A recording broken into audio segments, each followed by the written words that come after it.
Sniper Ghost Warrior 3. For some reason, when I first got the game, I thought it was part of the Sniper Elite series, like the last one I think was Sniper Elite 3, and I'm like, hey, this is nothing like Sniper Elite, it's completely different. This game is basically a carbon copy of the Far Cry games, the open world Far Cry games. It is Far Cry, but it focuses mainly on sniping, like gun combat from far away, versus Far Cry's, whatever, gun combat that's at a more medium range, or like sneaking around and killing guys when they're not aware of you. And you do that in this game as well, but it, I guess, focuses mainly on sniping. But you can pretty much be any kind of soldier in Sniper Elite 3. You basically have this kind of rural, war-torn area. It's a city, or at least a region, with a lot of trees, a lot of dirty, muddy roads, but also a lot of people living there and a lot of military activity. It's Far Cry. I mean, this is a Far Cry clone. Don't get confused. Don't think this is more a story-driven first-person shooter. This is very much a city sandbox first-person shooter, and that's good in some respects, not very good in other respects. For example, the beginning prologue, I thought the game would focus a lot on story, but because it is a city sandbox type game, it doesn't really focus much on the story. The story is secondary. The game started off with two brothers. One brother is kidnapped, presumably dead, I don't know, and the other brother, that's the main point of the game, is to save your brother, and also, uncovering other things, completing side missions, all of the kind of stuff you do in the city sandbox type game. But it's not story driven at all. The story basically just pushes the missions along. You finish one mission and some guy calls you up, hey dude, we got some more dudes for you to kill over here, I'll update your map. And you're like, alright, cool. And that's the story basically. Yeah. The game has good graphics though, and the combat is good, but it's good in a way that you really have to get used to it. Like, when I first started playing the game, I kind of hated it. I hated it a lot. I didn't get the game. The sniping aspects of the game are try to be like really realistic, almost ultra realistic. Like, you have to aim your shots and account for the wind.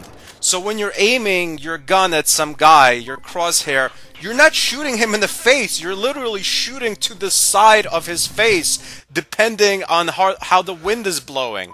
And you have to account for how far away the guy is. It's just a whole big to-do. You have to adjust your aim, and you have to tinker around with the technical aspects of your sniper rifle before you fire, or you're straight up gonna miss. Like, if you just aim at a guy's head, you're not going to shoot him in the head. You're going to shoot like to the left or to the right of his head. Maybe you'll luck out and get him in the body, but he'll still probably going to be alive because most of these soldiers wear body armor. I didn't like that at first. I was like, why can't I just shoot the bad guys in the face from far away? Why do I have to aim to the right of someone's face versus just aiming at their face? But I kind of got used to it, and I like it now. I like the extra difficulty.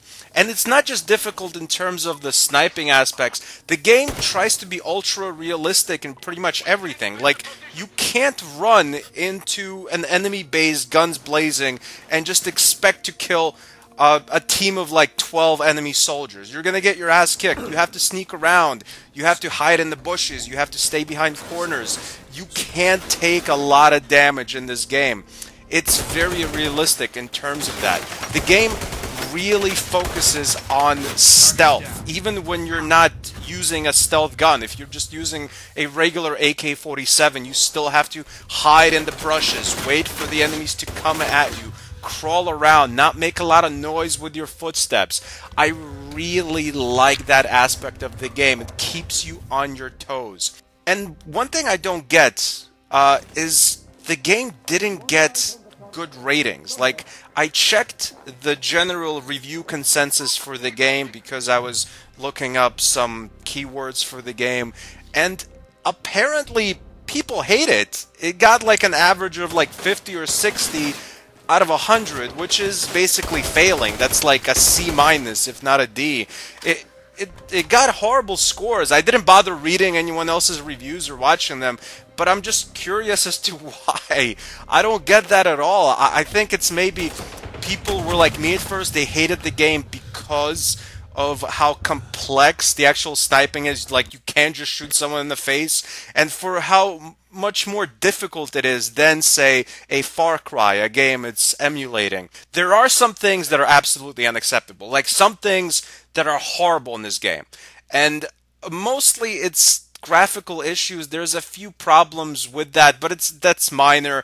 The two main problems I really have with the game is the platforming, like climbing obstacles. It's very like rudimentary. It just sucks. Like, you're climbing ledges mostly, and it doesn't feel fluid when you climb. You don't feel like you're a Prince of Persia type soldier. It's just weird climbing. You jump on the ledge and then you jump up on the ledge right on top of it, but it doesn't flow well. It's very robotic movement when you're platforming and climbing ledges and mountains and whatever. But that's not even the worst thing. That's more like that part, that aspect, like the platforming and climbing, it's maybe a C minus, not, completely awful. What's horrendous about this game is the load times. Oh my god! I literally had enough time to brush my teeth and shave when I first started the game up, and then come back to my PS4, and the game was still loading. Like, you can play a full 5-minute long or 4-minute long song during the initial load screen of the game when you're just starting up. That's unacceptable. What kind of game loads for like 3 or 4 or 5 minutes? Who does that? It's not like the game is any bigger than other city sandbox open world type games. It's completely unacceptable. But ultimately, if you can get past the load screen, this game does have pretty fun yet complex combat, both stealth combat, sniper combat, and more like medium ranged combat with AK-47 type guns. And also, it has a big world with a lot to do, a lot to explore, a lot of side missions outside of the main missions, and also driving, just like Far Cry. And the driving is pretty good. Not as good as Far Cry, but it's fun driving to your destination in the first-person perspective. It's nice. I kind of like it. It's relaxing, if anything. I would say this game is a lot more good than bad. Thanks for watching. Subscribe for more game reviews. Support me on Patreon if you can. Goodbye, my friends.